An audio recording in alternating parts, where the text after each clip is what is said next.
Good day everyone! Ngayon ay nasa day 2 na tayo ng DSPC Journey 2024 and I'm very excited to share you my experiences at ang mga ganap ngayong day 2.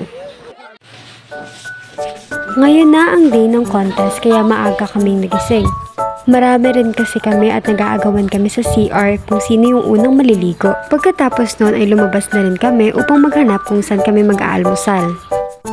Ito nga pala ang itsura sa labas ng campus kapag umaga. At ito naman yung itsura ko. Naglalakad-lakad nga kami dito at may nakita akong nagzuzumba. Sorry ang ingay ng kapatid ko. Katabi ko lang kasi siya. O, diba? Ang ganda talaga dito sa labas, hindi pa masyado mainit. Perfect maglakad-lakad. At bilang nagtitipid, dito na lang namin naisipang kumain sa may arroz caldohan. Siyempre, ano pa ba yung in-order namin? Arroz caldo. In fairness, masarap siya at nakakabusog talaga. Ito nga pala yung mga kasama kong kumain. And fast forward na naman, nandito na kami sa gym para mag-prepare at mag-ready para sa contest. As you can see, bakante pa yung mga upuan. Pero wait, ayan na at napuno na. Sa mga oras na ito ay malapit nang mag-start ang contest. At officially started na nga.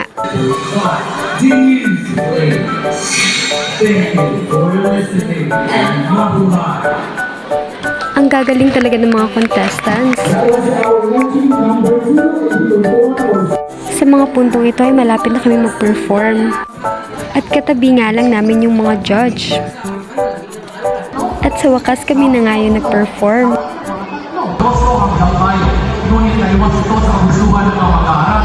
Simula sa Division School Press Conference 2024 ng mga kabataan sa Ottoman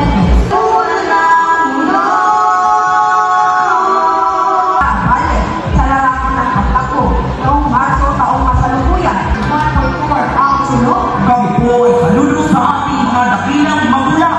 Maraming salamat at mabuhay ka, Pilipinas! At sa wakas, natapos na rin ang aming performance. Ang sarap sa feeling yung tipong matagal nyo nang pinagpraktisan at natapos nyo ng maganda at maayos. So pagkatapos nun, it's gala time! Kung dito ay sabay-sabay pa kami, pues mamaya ay watak-watak na. Una ay pumunta muna kami dito sa 7-Eleven. Si Jolen na nga lang yung kasama ko dito dahil nag-lunch pa yung iba. At ito na nga ba yung sinasabi ko na magwawatak-watak kami dahil dalawa na lang kaming magkasama dito. Pagkatapos naman nun ay pumunta kami dito ni Jolen sa Friendly Mart. Ang daming paninda nila dito. May mga damit, may mga instruments, makeups, and marami pa talagang iba. Meron pang mga panggamit sa bahay. So ito nga lang yung binili ko. At nakapagbayad na nga kami. At ayan, trinay na nga namin yung mga products na nabili namin. At syempre, bumalik ulit kami dito sa Friendly Mart dahil hindi kami nakapunta sa taas kanina. At nagulat kami dahil sobrang gaganda ng mga damit dito. Pero sakto naman na naubos na yung pera namin at pasara na sila. Kaya better luck next time. At ito nga pala si Sarala. Sabi ni Kuya John Lloyd, yung kasama namin sa broadcasting, na ang history daw nun ay magkapatid daw si Norala at si Sarala. At parang nagme-make sense din siya. So we're back naman dito sa barbecue para mag-dinner. At ito guys, pagsapit ng gabi, 'di ba nakikita nyo nasa field kami pero wala pang tao. So kitang-kita na Nicole Barians pa lang ang nandito. So grabe guys, hindi ko lang na-videohan yung paglapit ng mga taga-Surala sa amin at nag-horror story kami. At pagkatapos nun ay marami ng schools ang sumunod na pumunta sa field at parang naging socialization night na siya. So ang nandito ngayon sa field ay iba't ibang schools. Ang saya guys, na-ghost hunting pa. At marami pa kaming pinanggagawa dito. At take note, gabi na to pero hindi pa rin kami inaantok. Sobrang saya kasi pag maraming tao at hindi naboboard. At hindi ko alam, tignan nyo na lang yung mga pinanggagawa namin dito.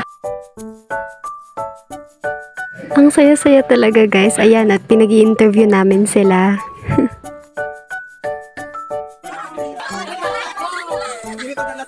May showdown at fashion show pang naganap.